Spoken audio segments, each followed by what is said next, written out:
Hi అండి అందరికీ. అందరు ఎలా ఉన్నారు? బాగున్నారా? అందరు బాగుండాలి, అందులో నేను కూడా ఉండాలి అని మనస్ఫూర్తిగా కోరుకుంటూ వీడియో ఏంటంటే శనివారం రోజు కాలేజ్ ఇంకా స్కూల్స్ ఏం లేవు కదా, ఆ రోజు తీసిన వీడియో ఇది. ఇంకా కొంచెం అయితే లేటుగా లేచి ఇంకా బయటంతా క్లీన్ చేసుకొని ముగ్గు పెట్టేసుకొని ఇంకా ఫేస్ వాష్ చేసుకొని పాలు పెట్టేసిన. పాలు పొంగినాయి. ఏదో విధంగా పాలు పొంగొద్దు అనుకుంటా, పొంగుతాయి కంపల్సరీ. స్టవ్ ఏ రోజైతే క్లీన్గా తుడుస్తామో ఆ రోజు పాలు కంపల్సరీ పొంగుతాయి. ఇంకా నేనైతే ఒక వారం రోజుల నుంచి జీరా వాటర్ తాగుతున్నా. జీరా, ఒక చిన్నది దాచిన చెక్క, ఒక 2 మిరియాలు అవి వేసుకొని వాటర్ అయితే హనీ కలుపుకొని ఒక స్పూను ఆ వాటర్ తాగుతున్నా. ఆయనకైతే టీ ఇచ్చేసిన. ఇంకా టీ తాగేసిండు ఆయన. పాలు పొంగిపోయినాయి. ఫస్ట్ పప్పు అయితే పెట్టిన స్టవ్ మీద. రోజు నార్మల్ పప్పే అవుతుంది కదా అని చెప్పి పప్పు అయితే పెట్టిన. పప్పు పెట్టేలోపు ఆకుకూరలు వస్తే ఆకుకూరలు తీసుకుందాం అనుకున్నా. అంతలోపు ఇంకా ఈ చింతపండు సర్దేలోపు నాకైతే ఆకుకూరలు వచ్చినాయి. ఇక ఈ చింతపండు పెట్టేటప్పుడు డబ్బాలో నాకు ఒక చేయితో ఫోన్ వీడియో తీస్తున్నా, ఒక చేయితో పెట్టడం రావట్లేదు. ఏదో ప్రస్తుతానికి అలా పెట్టిన. తర్వాత ఫోన్ పక్కకు పెట్టేసి మంచిగానే సర్దేసిన. ఇంకేంటంటే ఎండకు పెట్టలేదు చింతపండు, ఎందుకంటే ఇంకా 2 డేస్లో అయిపోతుంది, ఎక్కువ నిల్వ ఉంచుకోవట్లేదు కదా అని చెప్పి ఇంకొంచెం మిగిలింది ఫ్రిడ్జ్లో పెడుతున్నా. అది ఒకవేళ అది ఉంటే మాత్రం ఎండకు పెడతా. ఈ మధ్య ఎక్కువ తెచ్చుకొని స్టాక్ పెట్టుకోవట్లేదు కదా, అందుకే ఇంకా ఎండకైతే ఏం పెట్టలేదు. నార్మల్గా ఇంకా డబ్బాలు అయితే పెట్టేసిన. వాడుకున్నప్పుడు మంచిగా నారలు అవన్నీ తొక్కలు అవన్నీ తీసేసి పెట్టేసుకోవచ్చు. ఇది డబ్బాలో సర్దిన తర్వాత నేను ఇది షాప్లో తెప్పించిన. తర్వాత ఇంటి ముంగటికి వస్తే ఇంకా బాగుంది, చూస్తే ఇంకా నచ్చింది చింతపండు. అయినా ఇప్పుడు రసము ఈ ఎండాకాలం బాగానే తింటాం కదా చింతపండు అని చెప్పి తీసుకున్న ఇంకొక కిలో. ఆల్రెడీ ఇది 1 కిలో డబ్బాలో సర్దేసిన. ఇంకా అది ఉంది కదా, అదైతే ఎండకు పెట్టి సర్దేసుకుంటే సరిపోతుంది. ఇంకా పప్పు అయ్యేలోపు ఇంకా ఈ చింతపండు ఇవి సర్దేసుకొని డబ్బాలు ఏం ఖాళీ ఉన్నాయి ఏంటి అని చూసుకొని ఇంకా అన్నీ అయితే సర్దుకుంటున్నా. ఇంట్లో ఖాళీగా ఉంటే చాలు, ఏ డబ్బా ఖాళీ ఉంది, ఏం సర్దుకుందాము, ఇంక ఇదే ఉంటుంది ఆలోచన.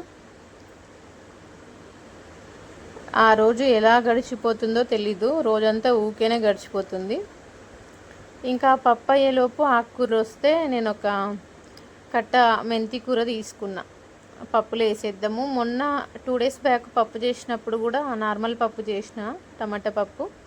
సర్లే ఇవాళ ఆకుకూర వేసి చేద్దాము అని ఇంకా పప్పు అయ్యేలోపు నేను ఇంకా అంటే ఇది పెసరపప్పే, ఇంకొక విజిల్ పెట్టేసి ఆల్రెడీ ఒక విజిలే వచ్చింది, ఇంకొక విజిల్ వస్తే సరిపోతుంది. ఇంకా ఆకుకూర అంతా తుంచేసి కడిగి ఇంకా మళ్ళీ ఇందులో వేసి ఒక్క విజిల్కి అయితే పెట్టిన, ఎక్కువ పెట్టలేదు. ఆల్రెడీ నేను ఈ పప్పు పోపు కూడా పెట్టేసిన, ఆకుకూరలు రాలేదని చెప్పి. తర్వాత ఆకుకూరలు వచ్చిన తర్వాత ఇంకా మళ్ళీ ఆకుకూర వేసి ఉడికిచ్చేసిన. మస్తు వచ్చింది పప్పు అయితే. ఇంకా సర్లే సండే కదా, రేపు పిల్లలు దోశకు నానబెడితే తింటారు కదా అని చెప్పి ఇట్లా నానబెట్టిన. మీరు చెప్పండి దోశ ఎలా నానబెడతారు? నేనైతే ఒక 3 గ్లాసులు లేదా 4 గ్లాసులు బియ్యంకి 1 గ్లాస్ మినపప్పు, ఒక చిన్న కప్ అయినా సరే లేదా గుప్పెడైనా సరే శనగపప్పు, మినపప్పు, మెంతులు కొన్ని మెంతులు చూడండి ఇక్కడ చూపిస్తున్నా, ఇంత జీలకర్ర వేస్తా. మెంతులు ఎందుకంటే స్మెల్ బాగుంటుంది దోశ. ఇంకొకటి పెసరపప్పు ఎందుకు వేసిన అంటే క్రిస్పీ వస్తుంది దోశ, అందుకోసం పెసరపప్పు వేసిన. ఇంకా శనగపప్పు ఏమో కొంచెం టేస్ట్ కోసమే వేసిన అది. ఇంకా 4 గ్లాసులకి 1 గ్లాస్ మినపప్పు అయితే వేస్తా. ఇంకా సేమ్ ఇదే ప్రాసెస్లో అయితే నానబెడతా. నేను ఎప్పుడు నానబెట్టినా దోశ అయితే సూపర్గా వస్తుంది. మెంతుల వల్ల స్మెల్ వస్తుంది, బాగుంటుంది. ఇంక ఇవైతే కడిగేసి పెట్టేసిన. రేపు సండే కదా, పిల్లలు దోశ అడుగుతారు. అయినా ఇంకా దోశకు నానబెడితే కంపల్సరీ ఒక 3-4 రోజులు అయితే దోశ తింటాం కదా. అంటే 3-4 రోజులు రొటీన్గా దోశ కాకుండా ఒకరోజు గుంత పొంగనాలు, ఒకరోజు అట్టు, అలా ఏదో ఒక టిఫిన్ అవుతుంది కదా. దోశ పిండి స్టాక్ ఉంటే చాలు ఇంట్లో. ఇంక ఇవన్నీ కడిగేసుకొని నేనైతే నీట్గా పక్కకు పెట్టేసిన. ఒక 3 సార్లు అయితే మంచిగా కడిగేసుకోవాలి. ఇలా ఈ విధంగా బాగా బియ్యంని ఆ పప్పులు అవన్నీ ఇలా పిసుకుతూ కడిగితే దాంట్లోకున్న మురికి ఏమున్నా కూడా పోతుంది. ఒక 4 సార్లు నీట్గా కడిగేసుకొని మళ్ళీ మంచినీళ్ళు వేసుకొని నానబెట్టుకుంటే సరే. అయితే మనం నానబెట్టుకోవడానికి ఈ గిన్నెలో చూడండి గ్యాప్ తక్కువ ఉంది, వాటర్ ఎక్కువ పడట్లేదు నాకు. అందుకే ఒక పెద్ద గిన్నెలో అయితే మంచిగా గిన్నె ఫ్రీగా ఉన్నది చూసుకొని నానబెట్టేసుకుంటే సరిపోతుంది. ఇంకా బియ్యం నానబెట్టేసుకున్న తర్వాత ఈయన పండ్లు తీసుకోవడానికి కిరాయి అయితే వెళ్తున్నాడు. ఫ్రూట్స్ కొంచెం తక్కువ రేటుకి అయితే మంచిగా తీసుకొస్తున్నారు. ఇది పసుపు బొట్టు ఇచ్చినారు అనమాట. ఈ తమలపాకు అరటిపండు పసుపు బొట్టు ఇచ్చినారు తెలిసిన వాళ్ళు. ఇంకా పండ్లు అయితే తీసుకొచ్చిండు. ఇందులో ఒక వాటర్ మెలన్ ఏం చేస్తా అంటే జ్యూస్ చేస్తా, ఒకటేమో ఇంకా కట్ చేసి ఇద్దామని అనుకున్నా. పపాయ, ఈ జామకాయలు. ఈయన పండ్ల కిరాయి వెళ్తున్నాడు, అందుకే కొంచెం తక్కువ రేటుకి ఇస్తున్నారు. రోజు అంటే 2 డేస్కి ఒకసారి అలా తీసుకొస్తున్నారు ఫ్రూట్స్. కానీ తినట్లేదు పిల్లలు. ఇంట్లో ఏదున్నా తినరు అంటారు కదా, అట్లనే అయిపోయింది ఇప్పుడు. ఇంకా మేమైతే పిల్లలకి నేనైతే పండ్లు బాగానే కట్ చేసి ఇస్తున్నా. నేను కట్ చేసి ఇస్తేనే తింటారు తప్ప వాళ్ళంతలా వాళ్ళు ఏది కట్ చేసుకొని తినరు. ఫ్రూట్స్ పండ్లు అయితే అస్సలు తినరు. ఇంకా పిచ్చి తిండ్లు తినమంటే తింటారు. ఇంకా వంట అయిపోయింది, ఫ్రూట్స్ సర్దేసిన, దోశకు నానబెట్టి ఇంకా పని చేసుకున్నా. అంతలోపు వీళ్ళైతే లేసిరు. వాళ్ళకి ఇంకా టిఫిన్ కూడా బయట నుంచే తీసుకొచ్చిండు ఈయన. టిఫిన్ కూడా బయట నుంచి తీసుకొచ్చిండు. హెవీ ఫుడ్ కాదు, కొంచెం తక్కువ రేటుకి తక్కువ క్వాలిటీ బోండా బాగానే ఉంటాయి, పర్లేదు. అట్లా సైకిల్ మీద అమ్ముకుంటారు కదా, చిన్న హోటల్ అనమాట. వాళ్ళతోనైతే తీసుకొచ్చిండు. కానీ టిఫిన్ లైట్గా ఉంటుంది, పర్లేదు, మరీ హెవీ ఉండదు. అలా ఒక 2 బోండాలు తెస్తే నేను స్వాతి తినేసినాము. సంతు లేకుండే క్రికెట్ పోయిండు. సెలవు ఉంది కదా ఆ రోజు, 3 రోజులు వరుసగా సెలవు ఇచ్చిర్రు కదా, అందుకోసం ఇంకా మేమైతే తిన్న తర్వాత ఇంకా స్వాతి కొన్ని గిన్నెలు ఉంటాయి అవన్నీ కడిగేసింది.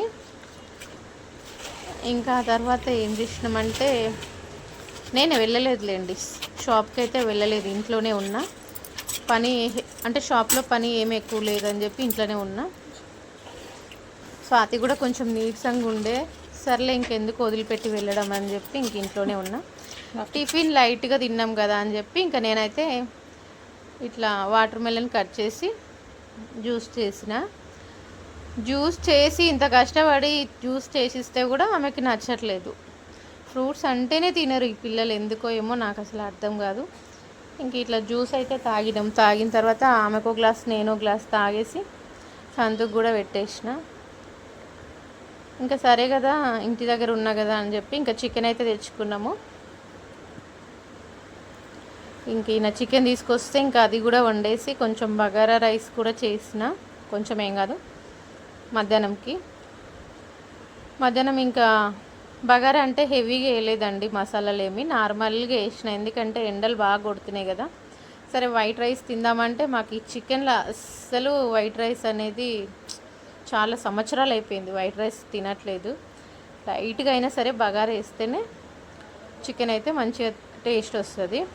ఇంకా అది మాకు అట్లా అలవాటు అయిపోయింది, చికెన్లో బగారా రైస్ ఉంటేనే తినడము. ఇంకా చికెన్ వండేసి బగారా రైస్ చేసిన మధ్యాహ్నం వరకు. ఇంకా అవి అయిపోయిందా, తిన్నామా, తిని అవన్నీ కడిగేసుకునే లోపు మళ్ళీ సాయంత్రం అయింది. సాయంత్రం అయింది ఇంకా మేము తిని అది దాని లోపు సాయంత్రం అయితే ఇంకా గిన్నెలు క్లీన్ చేసుకొని మళ్ళీ ఇల్లు వాకిలు ఊడ్చేసుకొని ఆ ఇంట్లో ఉంటామా, ఊరికేనే పొద్దు ఎట్లా పోతుందో తెలియదు.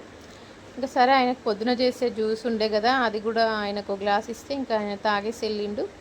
ఆ తర్వాత ధనియా పౌడర్ అయిపోయింది ఇంట్లో, కొంచెం ధనియా పౌడర్ చేసుకుందాము అని చెప్పి ఇంకా ధనియాలు ఉంటే అవైతే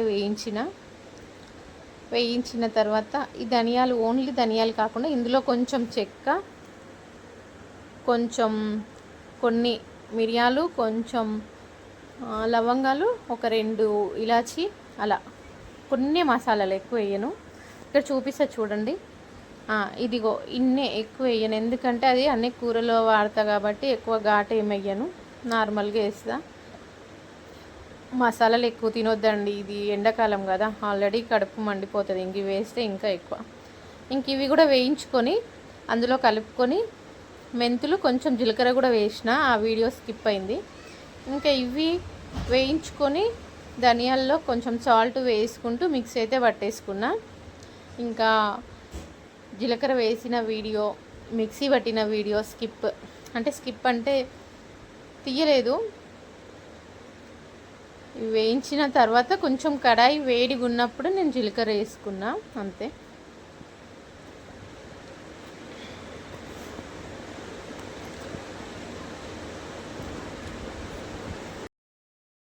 ఇంకా మిక్సీ పట్టిన తర్వాత ఈ టైం నుంచి ఏం చేద్దామా అని చెప్పేలోపు ఇంకా మురుకులు అయితే చేద్దాము. పిల్లలు ఇంట్లో ఉండి ఇంకేవో ఒకటి తింటా ఉన్నారు కదా బయట నుంచి అని చెప్పి ఇంకా కొంచెం ఒక కేజీన్నర పిండి అయితే పట్టించుకొచ్చి ఇంకా మురుకులు అయితే స్టార్ట్ చేసిన. సాయంత్రము మధ్యాహ్నం స్టార్ట్ చేద్దాం అనుకున్నా కానీ ఆల్రెడీ వండుకోవడం తినడం ఇదే పని అయిపోయింది.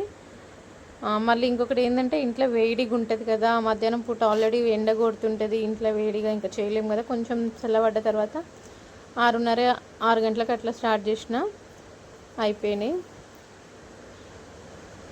మురుకులు అయితే చాలా టేస్ట్గా గుల్లగా వస్తాయి. నేను మురుకులు గుల్లగా రావాలంటే ఎలా చేయాలి ఏందనేది కూడా ఒక వీడియో తీద్దాం అనుకున్నా. ఇంకా అంత ఓపిక లేకుండే. నెక్స్ట్ టైం వీడియో అయితే కంపల్సరీ తీస్తాం మురుకుల గురించి, పిండి ఎలా తడుపుకోవాలి ఏంటి అని. ఓకే అండి, వీడియో అయితే ఇది.